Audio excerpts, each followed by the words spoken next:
Ito ang inyong lingkod na nagbabalik upang magbigay ng mga balitang walang bias at pawang katotohanan lamang.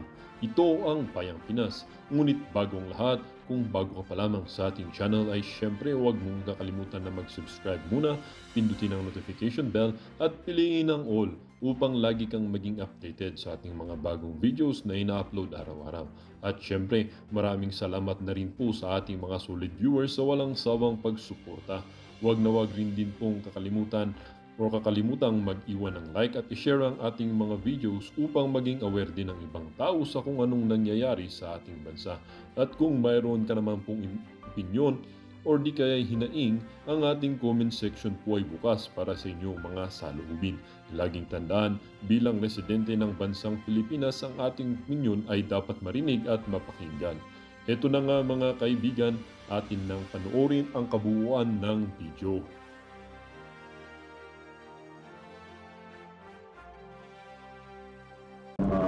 Bicameral members, Hi, Chief Romy. please kindly convey to the entire AFP. Ganyan-ganyan pa. Ang toko, ito talagang si, ano pangalan ito? To our men and women in uniform, that as we committed that the subsistence daily allowance from 150 to 350, that's not only been affirmed, but has been approved and it's being signed right now, we will ratify the bicameral report this afternoon. So please step up. Yun, palakpakan yung mga unggoy, ha? Yun daw yun daw pinangako na pinag-usapan nila nung pinatawag siguro yung mga AFP officials. Sa sarap ng kinakain nila, sushi talaga sila. Tingnan nyo naman, oh. Ibang klase pagka talaga. Mamaya, yari kayo dito kay Sir Ted Pailon, no? Ang matindi ko dito mga kababayan, no? Pinangakuan silang 350 pesos na dagdag na sa kanilang allowance sa mga sundalo natin. Ang hirap po dito, kukunin ho pala doon sa AFP Modernization Program. Palakpakan! Partida, yan hong mga yan ang maiingay pagdating doon sa issue ng West Philippine Sea, ha? Ngayon pala, yung para mapaganda yung mga kagamitan natin, babawasan nila yon, nilalagay doon sa pang-allowance ng ating mga mandirigma. Mga walang iya talaga to. Pinaasa nyo na naman yung ating mga sundalo. Yan, para doon sa mga may kamag-anak na merong kamag-anak na nasa AFP, PNP, pakinggan nyo ho ito, i-share nyo ho sa kanila para talagang matauhan sila kung gaano tayo linoloko ng administrasyon na to ni Marcos Jr., no?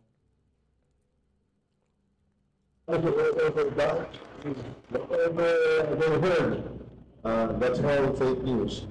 Basta nagsalita tayo when we speak. As a speaker in the House, when we speak, we mean it and we will always deliver. You are top priority, sir. Please tell the men in the AFP. Top priority po kayo.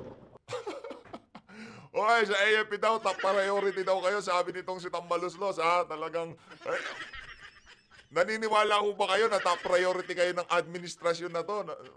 Ang top priority ho niyan, yung mga sympathizer ng makakaliwang grupo dyan sa House of Representatives, yan si Franz Castro, Raul Manuel, yan si Brosas, yun ang top priority ng pamunuan ng House of Representatives. Ano pa ang top priority niyan? Ano yung priority niya? Yung mga sympathizer ng mga makakaliwang grupo. Second top priority, pamimigay ng ayuda. Yung AFP ho, binubola lang kayo ng mama na yan. Mantakin nyo yung ipandadagdag sa allowance nyo na 50 pesos.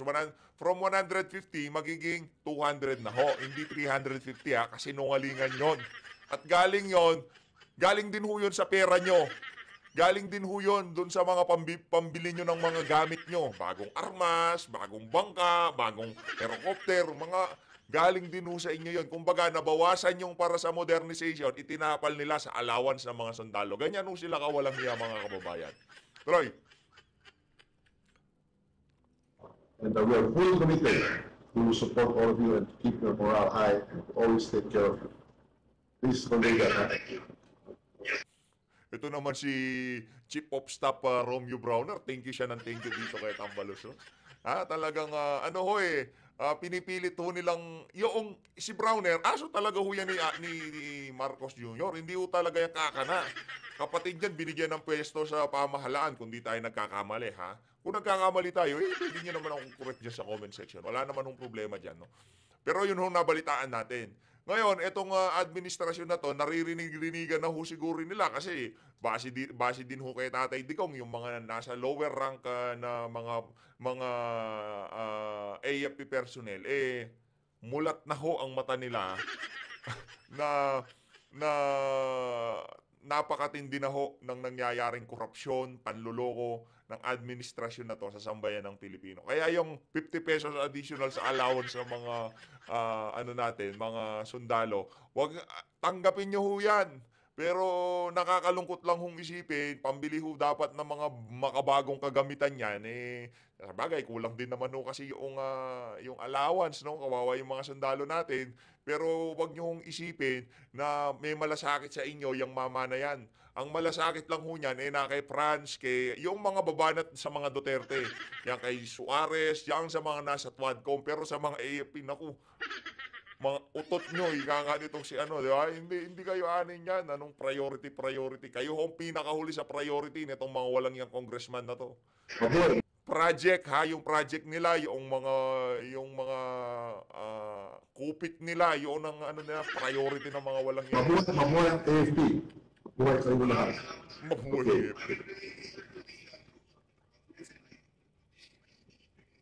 Talagang Rene Corpojo, no? That decide here in the BICAM, that will be ratified tonight in the plenary. We will ratify the budget on Wednesday, and the President will sign it into law. That is as good as gold. So I just wanted to allay any fears that there was anything other than what we have committed in some balance to you and to the troops. Mabuhay. Anong trip na to ni Martin Romualdez? Bakit mo kailangan kausapin si Browner? Bakit mo kailangan i-publicize sa iyong FB page? Diba, tiri mo trabaho yan, Brad. Kailangan talaga ng AFP yan. Pero para ipakita na mayroong utang na loob sa'yo, ang armed forces, naku, iba, anak ng towa naman. Mali naman ho ata yun. Maling-mali yun, Mr. Tambaluslos.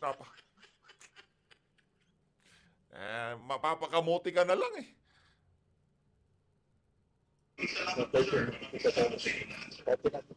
look forward to our fellowship on the 13th. Pagsalo nito, si Mabuhay. Merry Christmas to all. Thank you. Yes. More will be coming. We'll be looking for more ways to support the troops. Assure them. We assure them. Ganda ng tawa nitong si Suarez, itong si Saldico, no? Kung magkakaroon lang ng katayan ng crocodile, naku, yung mga nakikita nyong crocodile na yan sa inyong screen, sila yung pinaka-una dapat katayin. Anak ng tokwa. Oy, Kapdado, unahin mo tong mga to. Kung sakaling matataba na yung ibang mga crocodile. Anak ng tokwa. Kakabad trip. Kakaumpisa pa lang ng video natin. Ito ho, mga kababayan. Ngayong araw ho na to ang anibersaryo, 89 na anniversary ng AFP. Pakinggan ho natin kung nag-loyalty check itong bangag na to. Itinanggi ni AFP Chief of Staff Romeo Browner na nag-loyalty check ang Pangulo sa mga sundalo sa anibersaryo at command conference ng AFP. Tiwala naman daw ang sandatahang lakas sa magiging desisyon ng Pangulo sa kanilang budget. Nasa frontline ng balitang niya, si Ria Fernandez. Pinangunahan ni Pangulong Bongbong Marcos ang ika-89 na anibersaryo ng Armed Forces of the Philippines. Nagkaroon ng parada ang mga miyembro ng Philippine Army, Air Force at Navy sa Camp Aguinaldo. Binisita rin ni PBBM ang bagong AFP Museum at sinilip ang mga bagong gamit ng mga sundalo. Sa kanyang talumpati, kinilala ni Pangulong Marcos ang sakripisyo ng mga sundalo para sa seguridad ng bayan. Nagbigay pugay rin siya sa Medal of Valor awardee ngayong 2024 na si First Lieutenant Del June Evangelista. Nasawi siya sa pakikipagbakbakan sa Abu Sayyaf sa Basilan noong 2009. Pinapaalala ninyo sa amin kung ano ang tunay na kahulugan Ano na eh, kumbaga pagka binabasa nitong si Marcos Jr., wala ho talagang dating. Sir, parang meron ho atang naligaw dyan sa ilong nyo na naman. No? Linisin nyo ho muna yan, ha? Baka huwag kayong haharap sa mga tropa na merong pulbo yan. Baka, merong ano dyan, di ba? O, baka mapunan nila. O, sir, meron nung pulbo yung ilong nyo. Yung makeup artist nyo, sabihan nyo, huwag masyadong kapala yung... kahulugan ng paglilingkod. Oh. Bayan muna, bago ang sarili. Oo yun. Kala ko yung bayan muna, yung party list eh. Talagang ibang klase, pati sa speech mo, ginagamit mo ng reference itong mga makakaliwang grupo na to. Ibang klase ka talaga, sir. Sa harap pa talaga ng ating mga tropa, doon mo sasabihin yan. Mga walang yun. Tiniyak naman niya ang patuloy na suporta ng pamahalaan sa AFP. The Self-Reliant Defense Posture Revitalization Program, we aim to reduce our dependence on foreign sources and empower the AFP to develop its own capabilities. Ibinida naman ni AFP Chief Pinakawalang kwentang naging Chief of Staff ng Pilipinas, Romeo Browner. Pinakawalang kwentang naging Chief of Staff ng Pilipinas o yan, ng AFP natin. Yan ang pinakawalang kwenta, pinakawalang yagba, pinakaduwag, pinakamukhang pwesto, mukhang impluensya. Para doon sa mga nasa ibaba ng mama na to. Alam ko yung mga nasa ibaba niyan, hindi naman ho yan na i-call out takot eh, di ba? Baka matanggalin yung ano nyo, posisyon nyo, di ba? Pero yung mga nasa mga low-ranking AFP officer, alam ko wala na ho kayong respeto dito sa mama na to. At itong mama na to, bababa sa kasaysayan to bilang naging AFP chief, bilang pinakawalang kwentang AFP Chief of Staff ng ating bansa. Yan, si General Romeo Browner. Chief of Staff General Romeo Browner Jr. ang mga nagawa nila kabilang ang pagprotekta sa West Philippine Sea. Sinisiguro niyang mananatili silang tapat sa tungkulin sa bayan. We will accelerate the AFP modernization program, ensuring that our armed forces remain capable of safeguarding our nation amidst evolving geopolitical and environmental challenges. Bago ito, tinipon ni Pangulong Marcos sa mga opisyal ng AFP sa isang command conference. Pero ayon kay Browner, wala namang loyalty check. Ipinag-utos daw ni PBBM na bantayang maigi ang mga hamon sa cybersecurity. Hindi rin daw napag-usapan ng budget cut sa AFP o politika.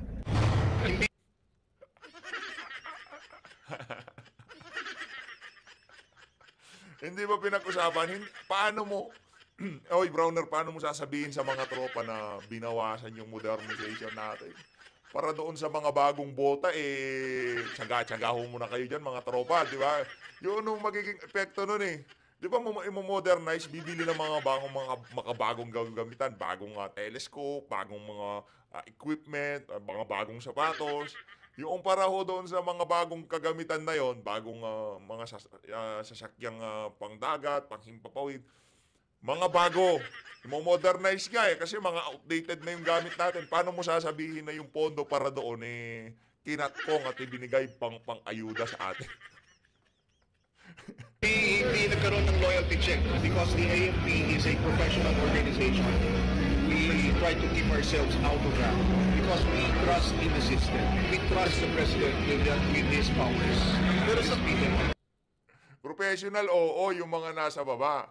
Pero yung mga nasa taas, mga politiko na kayo, sir. Anak ng toka. Hindi, ikaw Browner, politiko ka na. Hindi ka na sundalo, Brad. Kasi kung sundalo ka, ikaw mismo magko-call out ka, iko-call out mo ang administrasyon na yung mga dapat magpapulburuntes. Dahil kalaban nyo ang sandatahang lakas. Kasi nanumpa kayo sa saligang batas. Ang saligang batas na yan, sinang-ayunan ng sambayan ng Pilipino. Kaya nanumpa kayo sa sambayan ng Pilipino. Napoprotektahan nyo ang kapakanan ng bawat isa sa amin. Pero kayo, ang ginagawa nyo, pinagtatanggol nyo, pinagtatakpan nyo, hindi nyo kino-call out yung sinasabi ng sambayan ng Pilipino na dapat yung individual na yan magpapulburuntes. Hindi ho kayo nagsasalita. Kaya dahil yan, hindi na ho kayo sundalo. Isa na ho kayong politiko. Pinaalalahanan din ni Browner ang mga sundalo na huwag makigulo sa politika. Yan ay sa gitna ng panawagan ng mga retiradong sundalo kay House Speaker Martin Romualdez na magbitiw sa pwesto dahil sa mga issue sa 2025 budget. Nako! Yan na nga ba sinasabi natin, yung mga retired nananawagan na para magbitiw.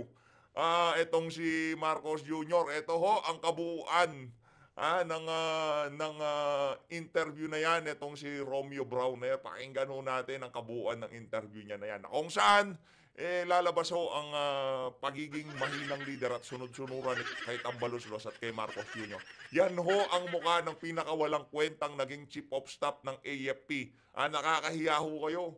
Yung mantakin mo yung mga nyo, yung mga senior nyo diyan sa AFP. Pinagtatawanan ka ngayong mga panahon na to. Nananawagan na sila na magbitiw na itong si Tambaluslos dahil nakikita nila na papunta na sa mga aso tong bansa na to dahil sa pamumuno nitong si Marcos Jr. Pero ikaw tahimik ka pa rin. Di ba? Majority doon sa mga retired AFP at PMA graduate, pansin na ho nila na mayroong mali dito sa presidente na to. Pero dahil ikaw, mayroong kang pakinabang sa administrasyon na to at ang di umano, iba sa kapamilya mo, nakakuha ng pwesto sa pamahalaan, daig mo pa yung maamong tupa.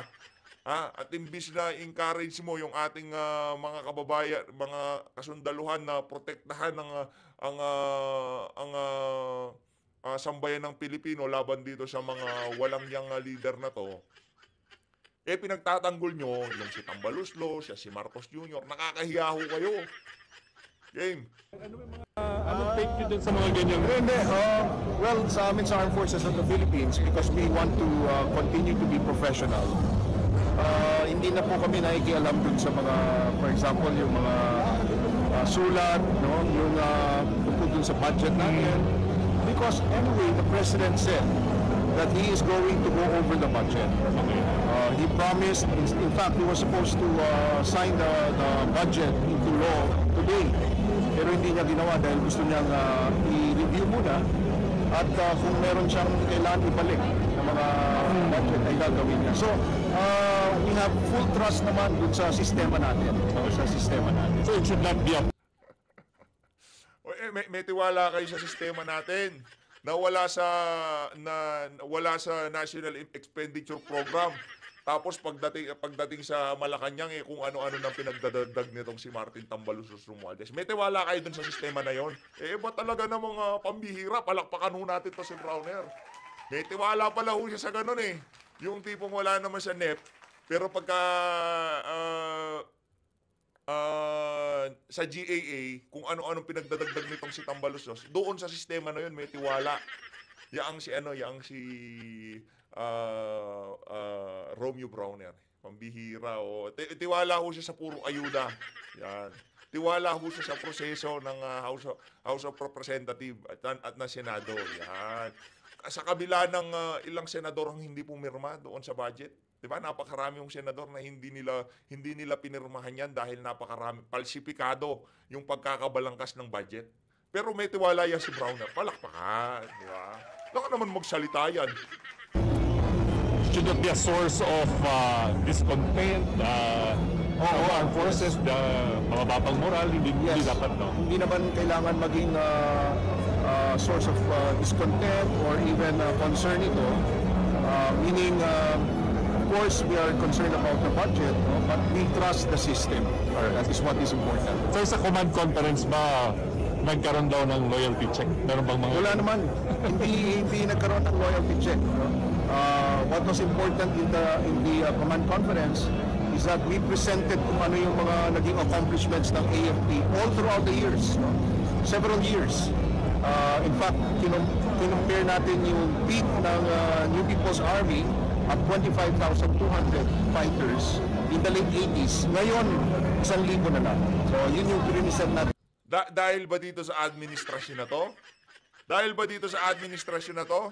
Dahil ba sa approach nila kung paano sa watain ng insurgency sa ating bansa? Dahil yan sa administrasyon itong si dating Pangulong Rodrigo Duterte. Ngayon, ibinibida nyo dito sa bangag na presidente na to, yung accomplishment ng magdang administrasyon. Napakawalang yan. Presidente.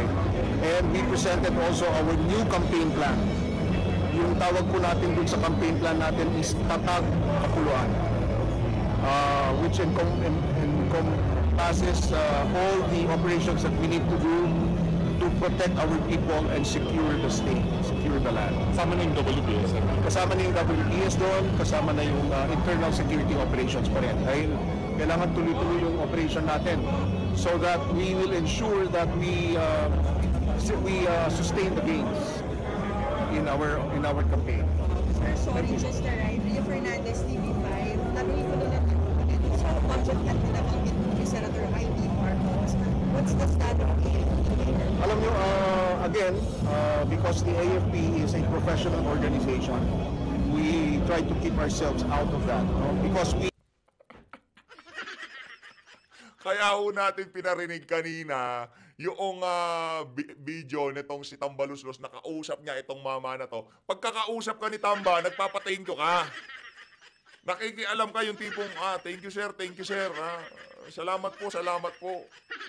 Ngayon, nag-react itong si Senator Amy Marcos na yung kinat sa AFP modernization, ilalagay sa pag-allowance ng mga tropa, hindi ka magsasalita.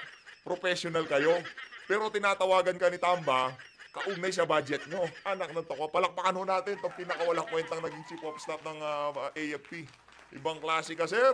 Ang kapal ng mukha mo. We trust in the system. At sabi nga ng ating Pangulo is that instead of signing it today, December 20, he will go over the budget at kung meron siyang kailangan baguhin, ay papaguhin ito niya. And we trust the President with his powers, with his veto powers. Sa command of CS, nabanggit ni Pangulo na isa sa pag-aaralan na yung budget for the AFP. Walang nabanggit po na gano'n. In fact, he just gave us his guidance kung ano yung kailangan pa namin gawin. So that lalo natin maprotektahan yung ating bansa. What was the guidance of the President? Well, to look into cybersecurity.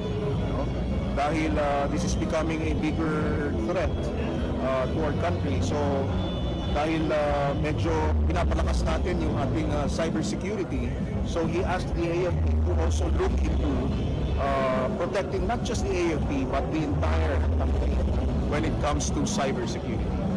Thank you. Thank you, sir. Wala, hindi natalakay yun. Wala, ating political. Sa telepono namin pinag-uusapan ni Tamba yun. Walang natalakay nating political. Ayun na nga mga kababayan. Dito naman sa bahagi ng video natin na to, ito matindi dito. Ito yung banat nitong si Manong Ted. Na kung saan, binanatan ho niya yung mga dumidepensa sa budget sa 2025 budget, nagsisitabaan. Ito yung pinakamatinding dumidepensa. Hindi kita binabody shame, ito, real talk lang naman. Huwag ka kasing tambay ng tambay sa pantry ng House of Representatives. Huwag ka kasing tumambay doon. Pag kami kainan, number 1 ka daw, sabi nila dyan sa house. Pag kami kainan, yung si Jude Asidre, siya pinakauna sa pila. Game. Yun po ay lumilika ng ingay and thank you so much sa mga nag-iingay nito. Actually po, dapat trabaho ito. Mawalang galang lang po sa inyong mga honorable, ha? Naku, yan ay mga honorable. Alam niyo po, dapat trabaho ito ng mga representante ng bayan. Opo, dapat trabaho ito ng mga senador. Trabaho yan ng mga kongresista.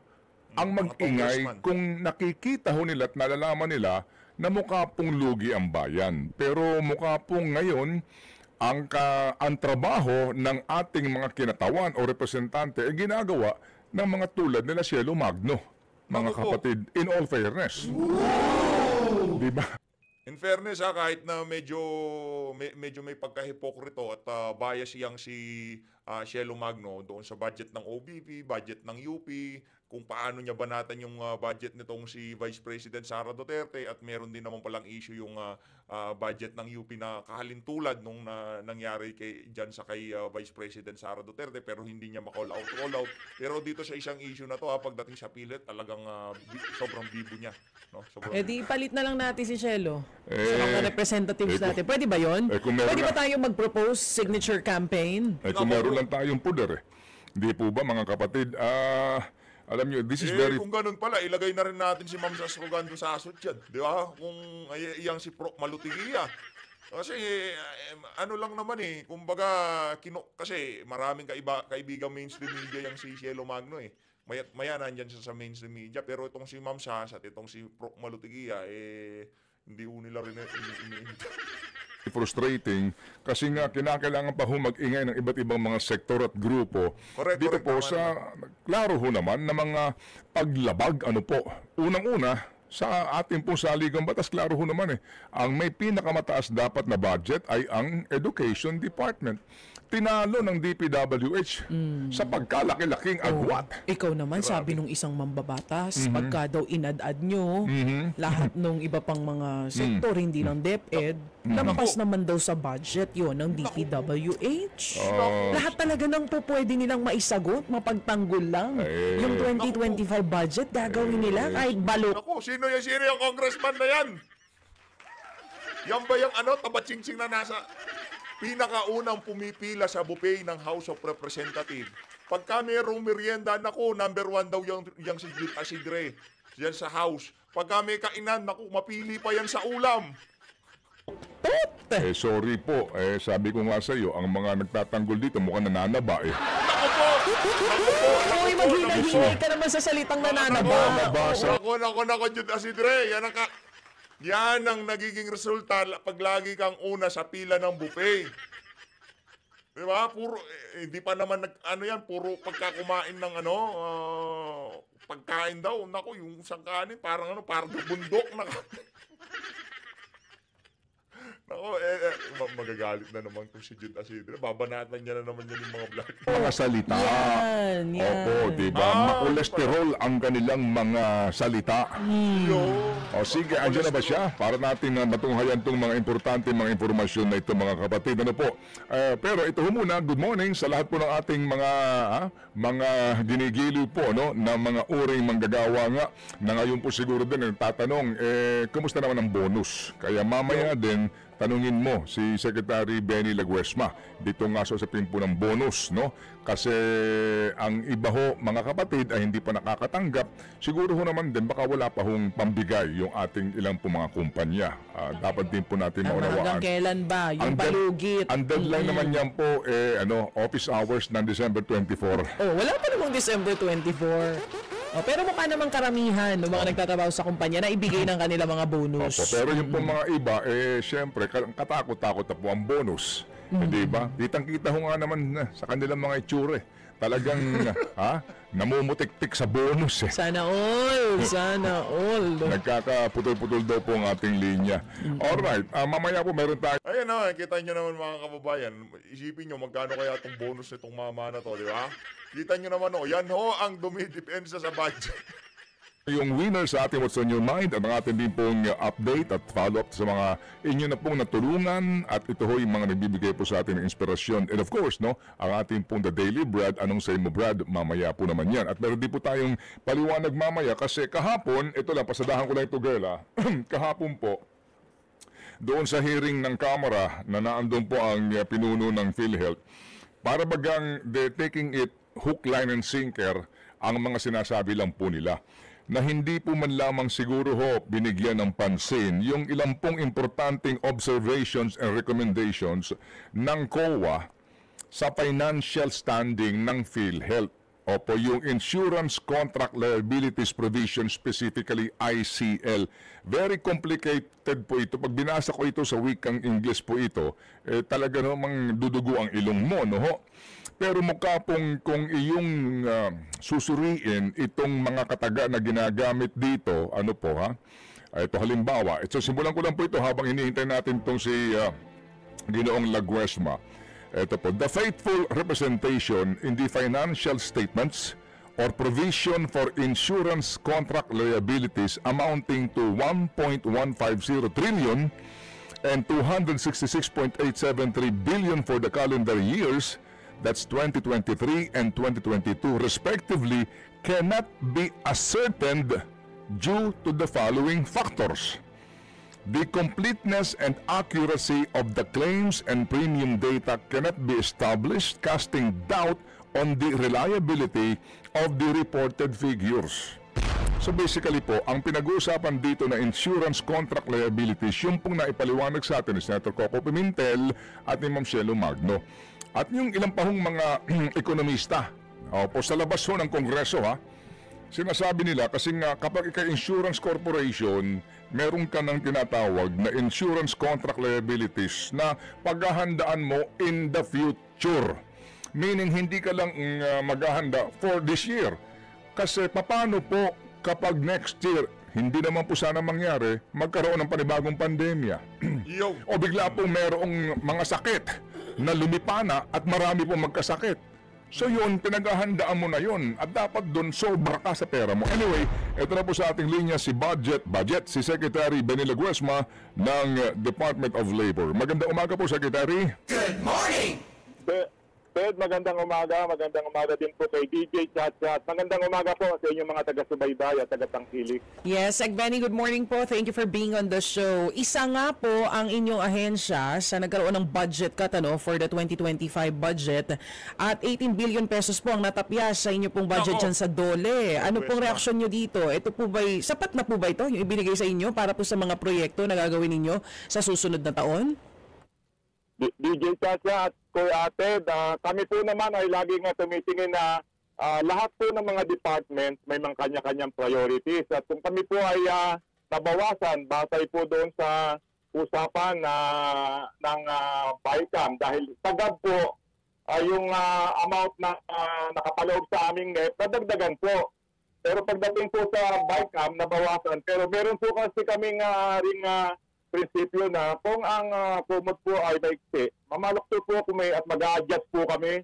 Gagawan po namin ng remedyo sa implementasyon ng programa at hindi po kami magiging negatibo na ang pananaw kagad na nabawasan, wala tayong magagawa. Dapat po talaga maging pananaw, laging positibo na gawin natin yung ating makakaya based po sa na-allocate na budget. Ang bait ni Secretary Benny, talaga namang very positive yung sagot. Kumbaga masunuran, yes. Di ba? Yan ang wisdom ng Kongreso. Di wala tayong magagawa kung hindi sumunod sa katalinuhan ng ating mga mambabatas. Wow, Sec Benny, Merry Christmas Sec Benny, Merry Christmas din Naku, naaamoy nitong si Sir Ted, yang si Laguesma, yang DOLE secretary, merong something. Merry Christmas, Merry Christmas, Secretary Laguesma. Merry Christmas. Alam na po, taon-taon na mabuhat po nung bumalik ako. Lagi naman po, patid naman po nyo ang proseso. Nagpipresenta po kami. Okay. Meron pong mga ginagalaw sa mga ibang mga departamento. Pero isa lang po kasi ang file na pinaghahati-hatian ng mga department. Opo. So, walang kung meron pong bibigyan ng karagdagan, saan po kukunin yun? Opo, o sa iba. So, kaya medyo, naman laging nakahanda na mag-adjust ng aming mga programa. Opo. Pero laging pangunahin, Ted, yung aming tungkulin, nabigyan po ng serbisyo ang ating mga manggagawa. Okay, sige po. So, Sec Benny, ito po, ito ho naman pong inyong original, na nasa NEP. Nasa NEP ito, di ba? 69.2 billion, right? Yes. So, okay, sige po. Po yung dati po yung net namin, yung kung nabanggit po ninyo yung nabawas na 18 billion, yun po yung nadagdag ng pumupudan sa General Appropriation Budget, yung GAB po na pinadala din po yan sa Senado para naman po talakayin nila. Apo. Hindi po. Ito muna, hindi ho ba ang naibawas sa inyo ngayon dito po sa inaprubahan na po ng BICAM, bagamat di pa pinipirmahan, ay 18 billion? Tama ka. Okay, sige. Ito ho, para mas maintindihan ng taong bayan. So, ang inyo pong original ay 69.2 billion, right? Opo. Okay, sige. So 69.2 billion, hindi ho naman ito hinugot lang sa hangin At atin po maalala, Sec, kayo po matagal na, na naging sekretary po, panahon ni Joseph Estrada, hindi ho ba ang pagbuo ng budget ng departamento, masingsing yan at dadaan yan sa kilapis ng Development Budget Coordination Committee, right? Tama, Ted. Tama. Okay, yes, di ba? So kumbaga hindi mo lang ito bigyan mo nga ako ng 69, hindi po eh. Lahat ng ito, you defend it, di ba? Dinidepensahan niyo po ito, yung pangangailangan po ng inyong departamento. Yan. So, ito ho ay hindi ho basta-basta lamang. Kumbaga, meron pong dinaanan tong proseso. So, dito po sa 69.2 billion, na ngayon po 51 billion, bagamat kanyo kayo'y mamamaluktot. Pero ano ang implikasyon nito sa mga programa ng kagawaran? Ted, ang pinakamalaking bawas po ay yung pong sa amin pong tupad. Tulong panghanap buhay para po sa mga disadvantaged at displaced workers. Ayun, yung tupad na yun sa nilalagay, syempre sa akin. Ang karamihan po ng programa, other than the tupad po, lahat naman po ay nagkaroon ng adjustment, no? Batay po dun sa, tama po yung nabanggit ninyo, bago po naman yan i-submit sa ating pong kongreso, dadaan po yan sa DBM, bago po namin i-submit sa DBM, titignan po namin ng mga priorities dapat gawin. So, tama po yun yung pagkakabanggit nyo sa proseso. Pagdating nga po dyan sa both houses, nagdidepensa po kami sa committee level. Pagdating po sa plenary, nagdidepensa pa rin po. Yes sir, yes sir. Oo nga po, kasi nga ang ho dito, bottom line, ano pa ang saysay, nito pong pinaghihirapan ninyo at napakaraming tao po ang involved dito.